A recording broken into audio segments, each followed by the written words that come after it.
Alright, today in this video I'm going to try to put everything together. The last couple of weeks I've been talking about how I believe that the Iranian negotiations that will turn into an agreement come June 30th could be the first stage of an ultimate regional umbrella type peace accord, that in which I believe the Iranian deal may very well be the accord that the Daniel 9:27 speaks of as being a treaty that will be confirmed and made strong. But the first stage has to be the treaty has to actually be created.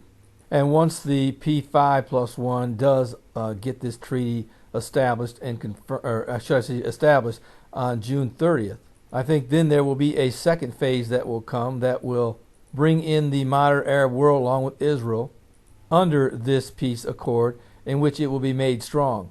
And when the modern Arab world came to Washington this last week to talk to President Obama, they voiced their opinion that they wanted no more. They didn't want a handshake agreement any longer. They wanted to make sure that something was written down that Iran and their nuclear program would be closely watched and would be confirmed.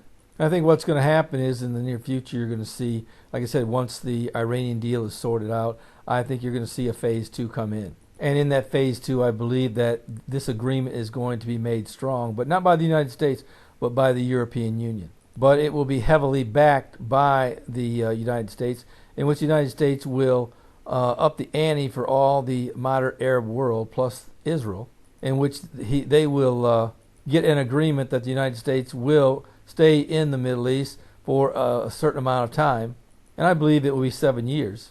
And in this 7 years, the United States will agree, along with the European Union, I believe they'll also be in on this. They will agree to keep the region safe and out of harm's way as far as Iran is concerned. So they're going to try to keep Iran from obtaining nuclear weapons. And it will be this security pact that will satisfy the modern Arab world and also Israel. But at the same time, a part of that umbrella deal will be the creation of a Palestinian state. And here's an article out of the Jerusalem Post that kind of tells exactly what I believe, and have believed for a long time, that eventually the United States would walk away, or at least go in a different direction, and allow the European Union to take the lead in establishing a Palestinian state and peace with Israel. And that seems to be exactly what is taking place. Let me go ahead and read some from this article.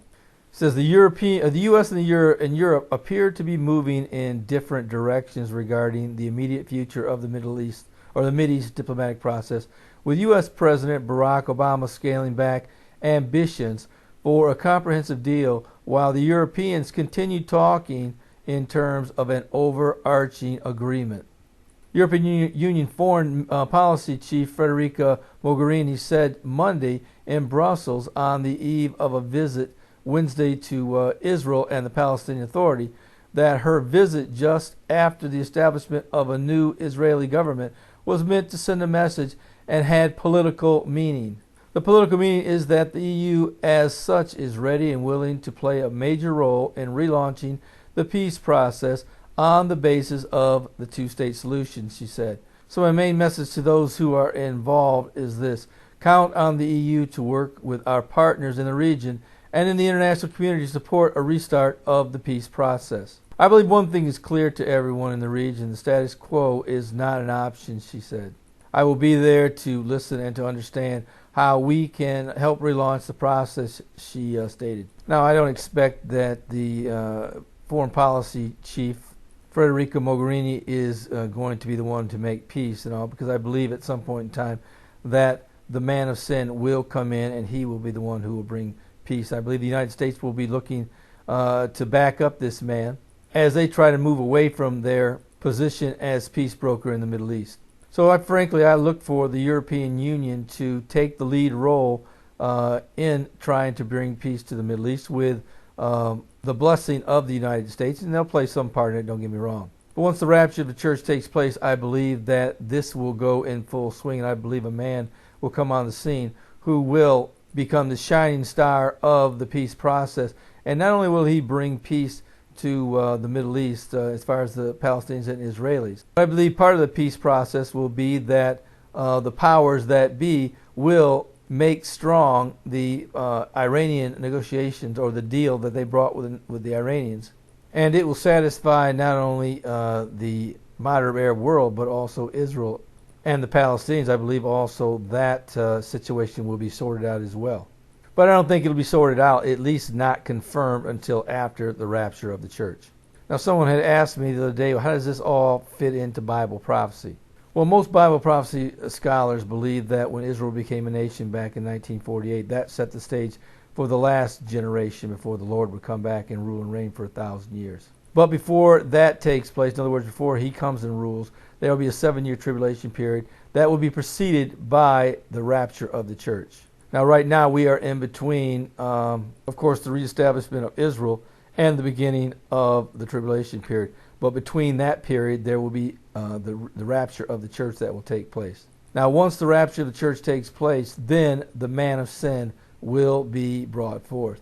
Now, this won't be just any ordinary leader. He will be a leader that will be inspired by God and eventually possessed by Satan. And when I say inspired by God, I mean that there's no ruler on this earth that is not directed by God, good or evil. And as we all know, that many of us looked at the Antichrist as an evil, evil man who will come on the scene. But he is given his power, or that by the ordination of God. So once the rapture of the church takes place, God will allow this man to rise to the top. And he very well may already be headed there as it is now. But when the rapture takes place and he is revealed, that is when his skyrocket will begin. And he will do something that no one else has been able to do, and that is bring peace to the Middle East and to create a Palestinian state. And I believe at the same time he will convince the Middle East partners, such as the moderate Arab states and also Israel, that they will be safe under his watch. And as I stated earlier in this video, I believe that we are in the beginning stages of what very well may be the confirmation of a treaty, and then it will be made strong by the Antichrist, who will convince Israel and the moderate Arab world that they will be safe under his watch. He will make it strong.